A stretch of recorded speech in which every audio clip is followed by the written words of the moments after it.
人民共和国中央人民政府今天胜利了。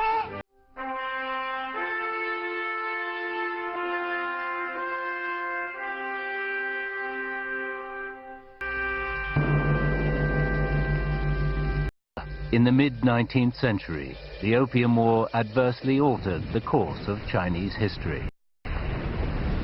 During the 7 decades from 1840 to 1911, the imperial Qing government was forced by the Western powers to sign more than 400 unequal treaties. The Boxer Protocol alone required China to hand over 450 million taels of silver. With interest, the final amount was nearly 1 billion taels, equivalent at the time to the national revenue for 12 years. In this way, China was reduced to a semi-colonial, semi-feudal society. The rejuvenation of the nation became a heroic cause, taken up by idealists from all walks of life. The Xinhai Revolution, led by Sun Yat-sen, brought to an end thousands of years of authoritarian dynastic rule. But what it failed to do was change China's condition as a semi-colonial, semi-feudal society.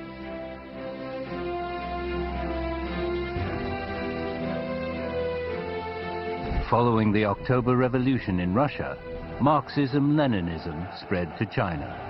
A century ago, in 1919, the May the 4th movement set the stage for a popular democratic revolution.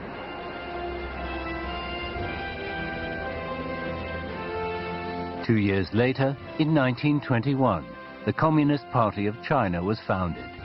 The character of the Chinese Revolution was fundamentally transformed.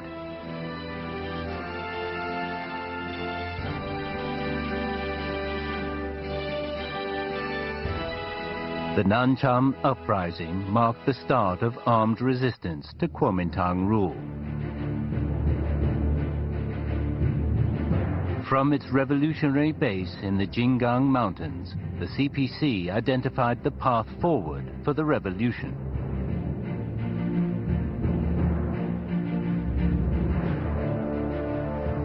The 12,500-kilometer long march across icy mountains and vast plains was an achievement of epic proportions.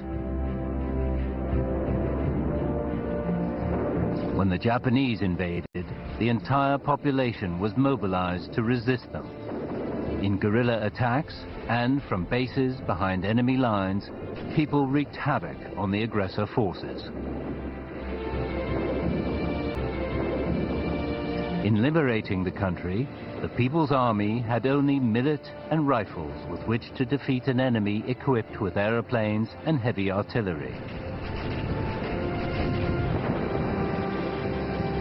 During the protracted revolutionary war that followed liberation, the CPC endured ordeals and made sacrifices on a scale rarely seen in human history.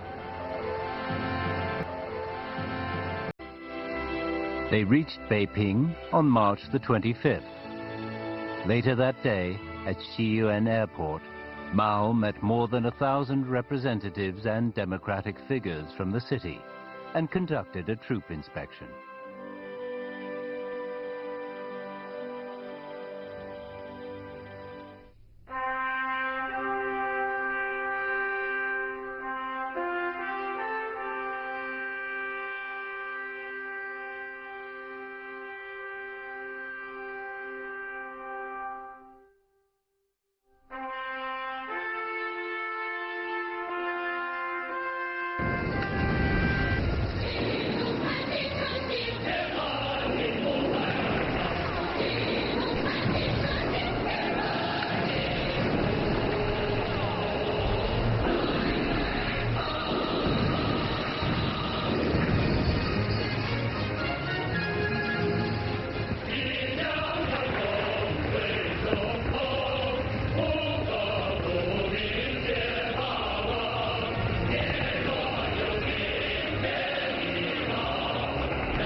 The PLA, as it advanced triumphantly southward, liberated city after city, village after village.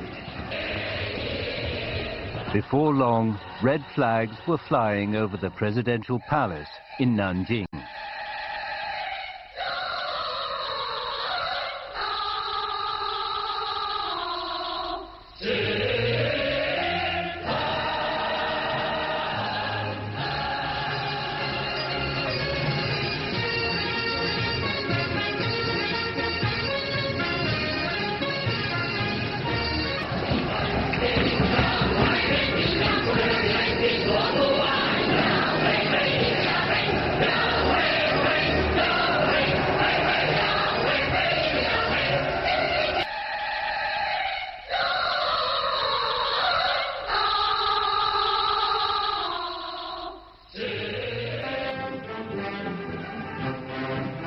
On September the 21st, 1949, the first plenary session of the Chinese People's Political Consultative Conference convened at Zhongnanhai.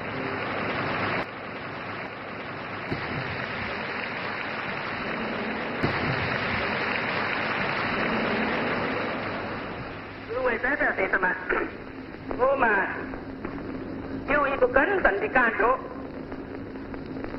这就是我们的根属将写在人类的历史上，它将表明对人类遵守1/4的珍贵人正式站立起来了。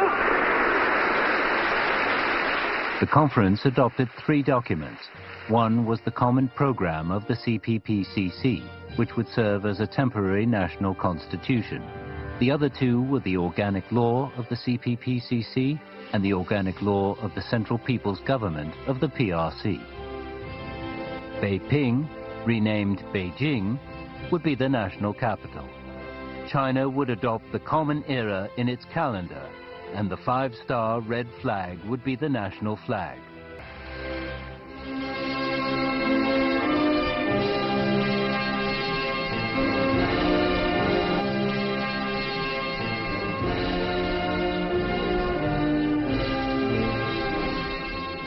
China was finally at peace. At 3 p.m. on October the 1st, 1949, the founding ceremony of the People's Republic of China began in Tiananmen Square in Beijing.